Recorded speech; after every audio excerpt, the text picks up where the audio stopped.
Um, for those of you who I haven't met before, my name is Kira Boyster and I work as Associate Director of Educate Magis, which is the global online community connecting Jesuit schools worldwide.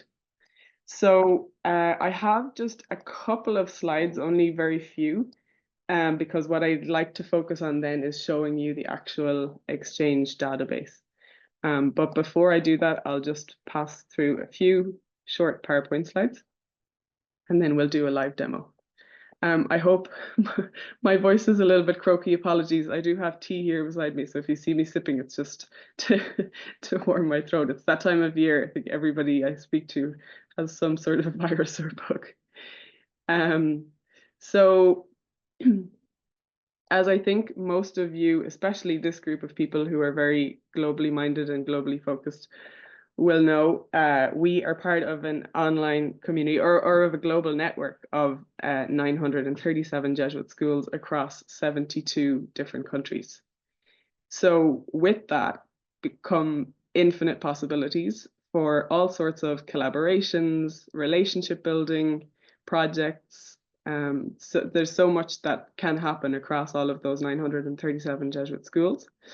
And just to give a bit of context to this Exchange database, a number of years ago, I believe the first conversation started in 2018 when JSN North America and FLAXI, the Latin American network, started exploring kind of possibilities of how they could connect and learn from each other, do some projects together. And one kind of very obvious one that emerged was the idea of creating exchanges between the two networks, because it's something that a lot of schools look for, whether that's in-person exchanges or virtual exchanges, but many schools seek to offer those to our students.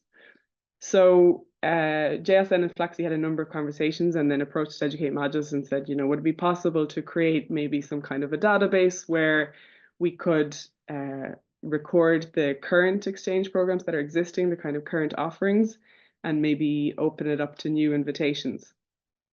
So we did a bit of work together, quite a bit of work together, and we launched the platform, and then we all know what happened then. So we designed the platform, the process, we launched it around the end of 2019, and then COVID came along. So our plans kind of changed a little bit. So before it really got a chance to get started, everything went on hold. All exchanges went on hold. And it was only recently, about last year, that we started to, in-person exchanges were happening again. So we started to explore the possibilities again of creating this or reopening this database that we had built back then.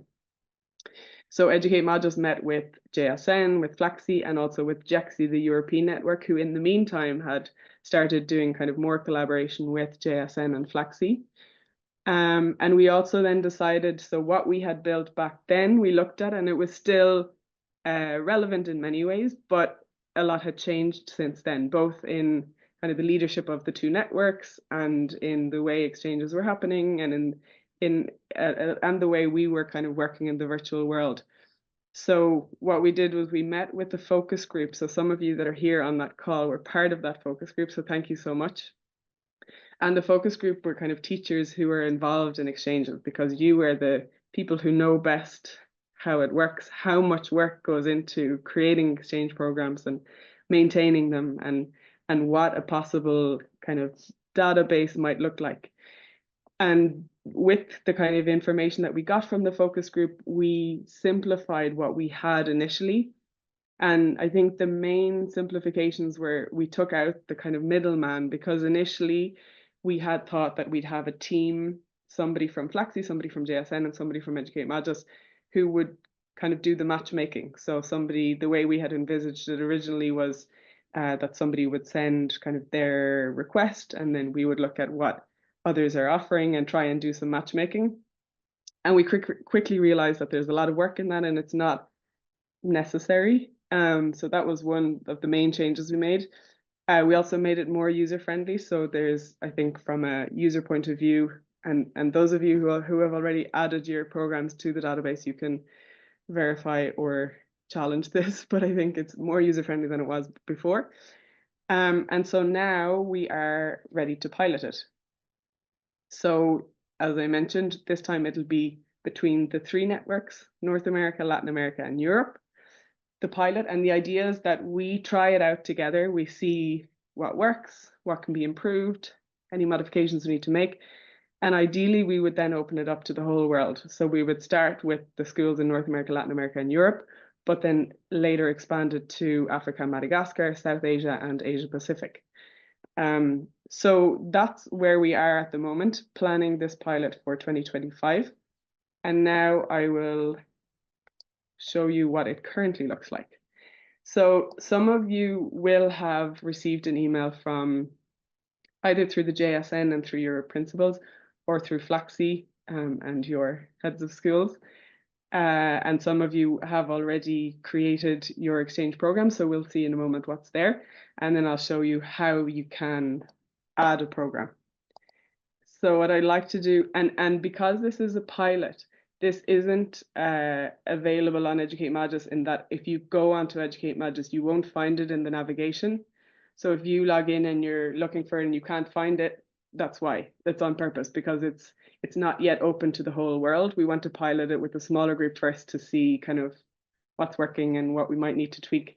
But I think, judging by conversations with the focus group, with Catherine, with Jexi and Flaxi, there is a huge need for exchange programs. And I think particularly within the Jesuit Global Network of Schools, because there are many schools who have exchange programs that arise through connections that a teacher might have with a family member or a friend or somebody who happens to be a teacher, but maybe not in a Jesuit school. And that's great. But the idea of this is that we kind of foster and enable more exchanges to happen within the Jesuit Global Network of Schools. So I'll share my screen again now and show you.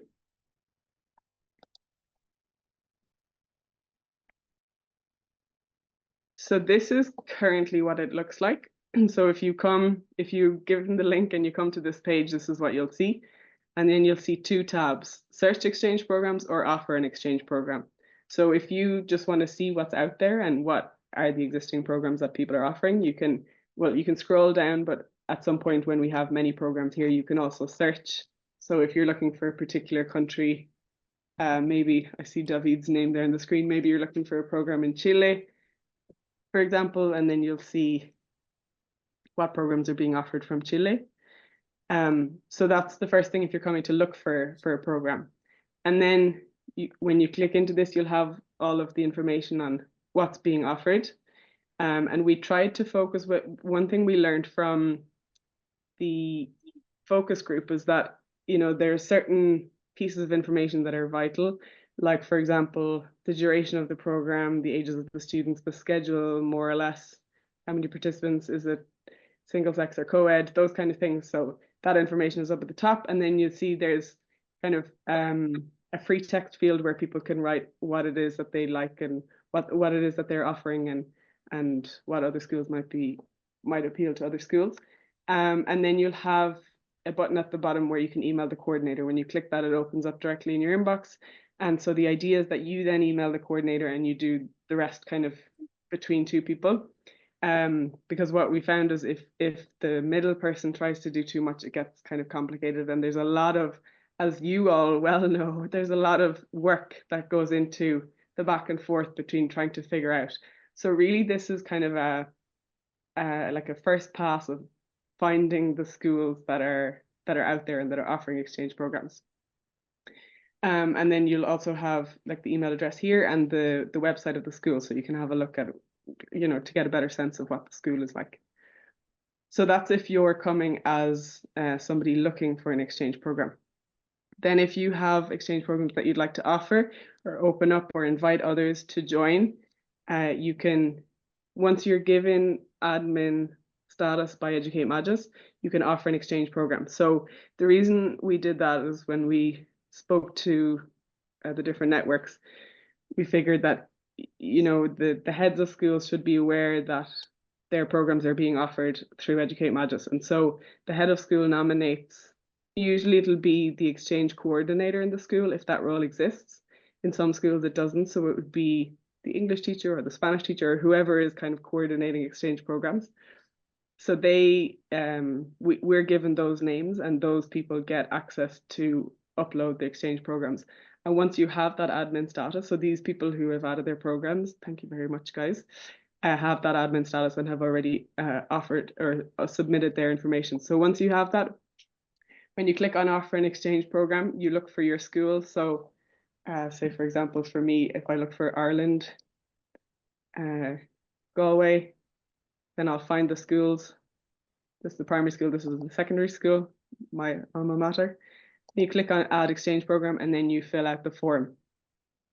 So you'll see here, like, it's a name of the program, and that's really so that to give people a little bit of an idea. So for example, you'll see in the examples that have been submitted, it'll be like exchange program in New Jersey, or welcome to our school in Chile, or something that gives people an idea of what it is. Or it could be cultural immersion program in Argentina, or however you want to, just one title that kind of describes it. Then the ages, the gender of the students, number of participants. And in speaking to the focus group, we figured that a minimum of 2 is probably what seems to be kind of the norm. And then a program description. So, and we left that as a kind of an open text field, because when we tried to standardize it too much, it became like a really, really long form and a little bit complicated. So we made it a bit simpler. So you have the option to write as you wish. And then the kind of more important things like the duration of the program, the schedule, your name and contact email, and if you have a web link to the program or to your school.